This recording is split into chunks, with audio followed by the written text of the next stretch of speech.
Sometimes you don't need to hate someone to destroy them.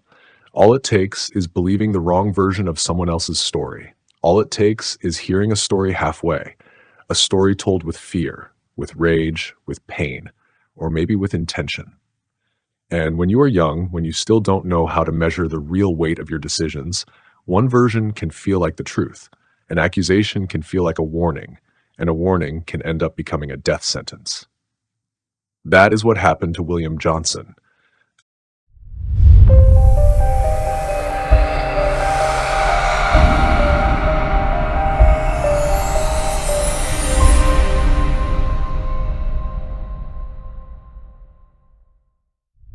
A 37-year-old man, a father of two daughters, known by some people as Bubba. William didn't die because two young men had hated him for years. He didn't die because they had a personal war with him. He didn't die because there was a long history between victim and aggressors. In fact, that is one of the most disturbing details of this case. The young men who ended up involved in his death barely knew him. Or worse, they only knew him through what someone else had told them. That day, Tyler and Eli Chaffin were at home. Two young brothers. One of them was only 19 years old. They were watching gun videos, playing video games, in a routine that, up to that moment, seemed normal for them. With them was Sierra Collins. Sierra was a 23-year-old woman. She had met Tyler not long before, in a treatment program related to alcohol and drug use. They hadn't known each other for years. There wasn't a trust built over an entire lifetime. But sometimes to influence someone, you don't need a lifetime. Sometimes all you need is to say the right thing at the wrong time. According to the information in the case, Sierra asked them if they would kill for her.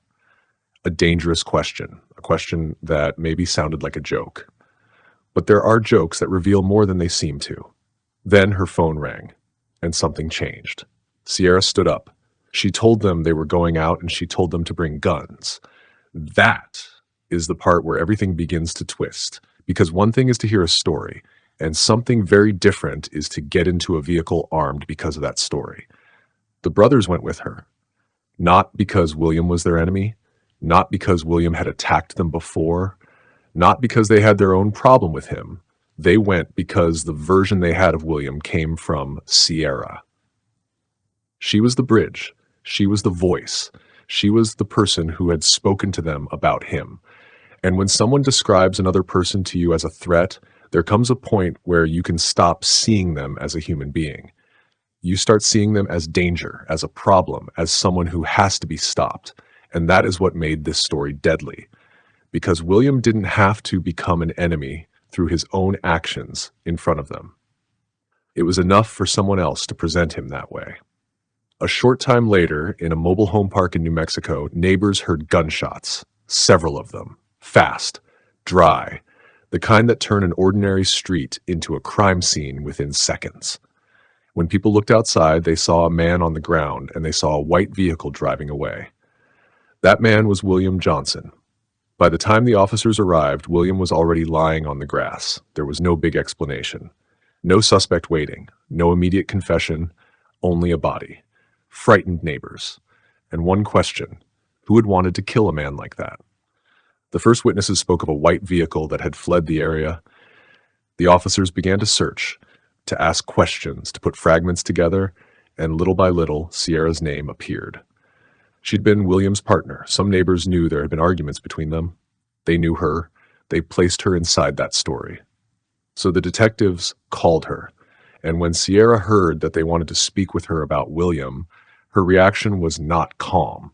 She agreed to go to the station, but from the beginning, something felt strange. She didn't seem like a person completely surprised. She didn't seem like someone who understood nothing. She seemed like someone afraid of saying too much. And that fear became more noticeable when she started talking. First, she tried to take the conversation in other directions. Drugs, debts, dangerous people, possible enemies. As if William could have died for many different reasons, as if there were too many doors open. But the detective was not there to play with possibilities. William had been murdered that same morning, and Sierra knew something. You could feel it. When they asked her about William's phone, she hesitated. When they asked her direct questions, she shut down. When she looked at the interrogation room, she thought about cameras, about microphones, about what could happen if she said the wrong word, and then she asked to go outside. She wanted to talk outside. She wanted to walk away from that room, as if the truth weighed less in the open air. And there, finally, she gave the names: Tyler Chaffin and Eli Chaffin, the two brothers. According to Sierra, they had killed William.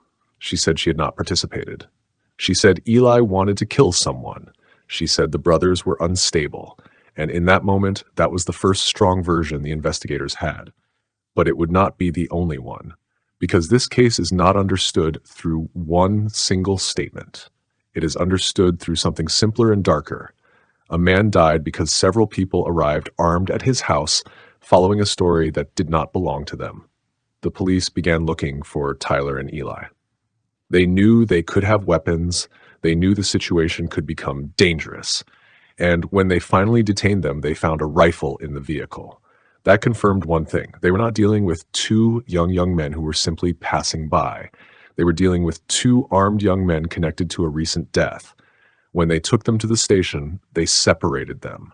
And that is when the story began to break. Tyler spoke first. He tried to explain that everything had happened very quickly. He said he knew William only through Sierra, that she talked about him, that he was her ex, that they had gone with her, that they didn't really know what they were approaching.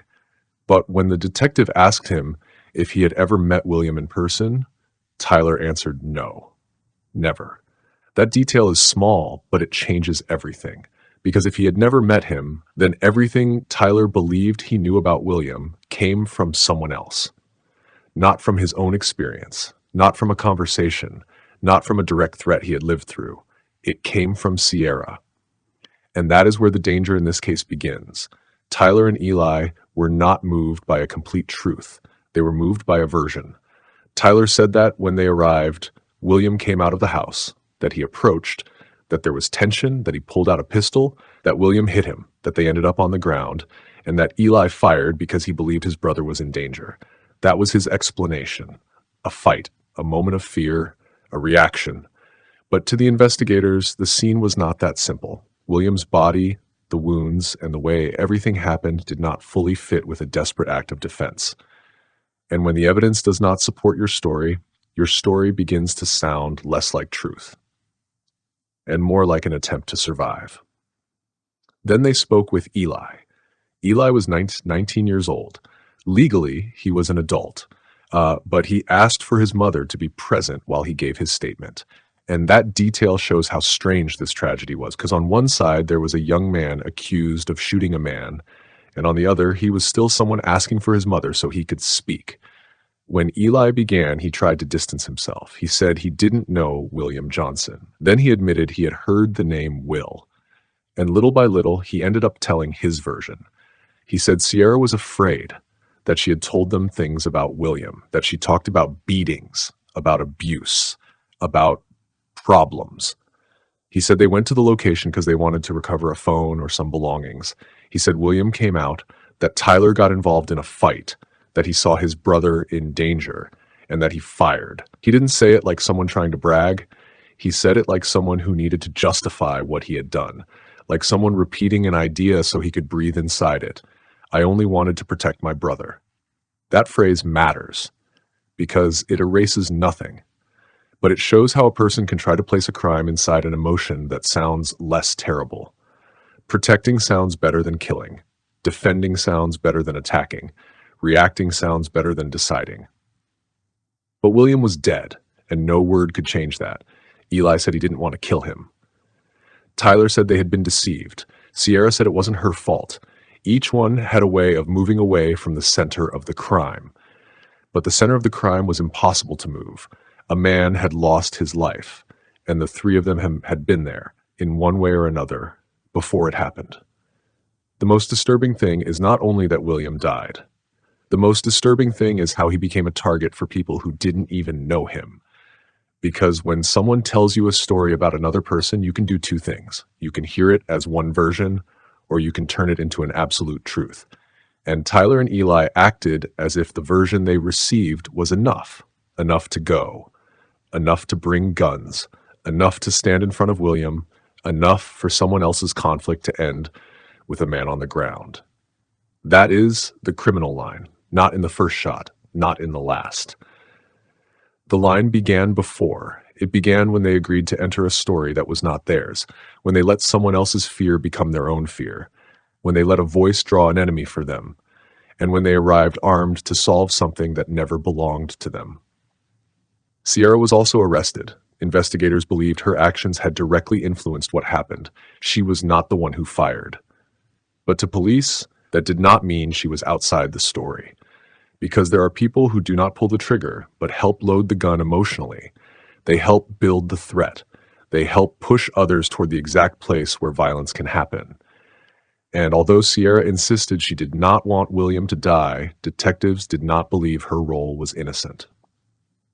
The case moved forward. Eli eventually accepted responsibility for voluntary manslaughter. He was sentenced to 6 years in prison. Tyler accepted a plea deal for second-degree murder and possession of a firearm as a felon. He received 15 years. Sierra never made it to trial. She died in 2024 after suffering a medical emergency while she was in custody. And with her death, part of this story was left without a final answer from her own mouth. But something did become clear. William Johnson did not die because two young men had a deep history with him. He died after a version of him became reason enough to act. And that is the most dangerous part, because a lie can kill, but an incomplete truth can too. A story told from pain can also destroy. An accusation without measure can also push others into the abyss. And when someone young, impulsive, and armed decides to believe without thinking, the damage can be irreversible. That is why this story is not only about a murder. It is about how easy it can be to turn a person into an enemy when you only know one version of them. It is about how dangerous it is to carry someone else's fear. It is about what happens when someone hands you a story and you decide to act as if it were a sentence. Tyler and Eli did not have to be there. They did not have to go armed.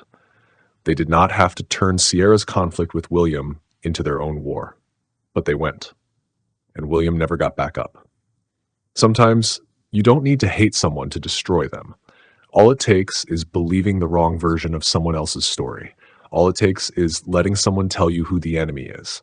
All it takes is acting before understanding. And when the truth appears too late, it no longer matters who started the story. It no longer matters who said what.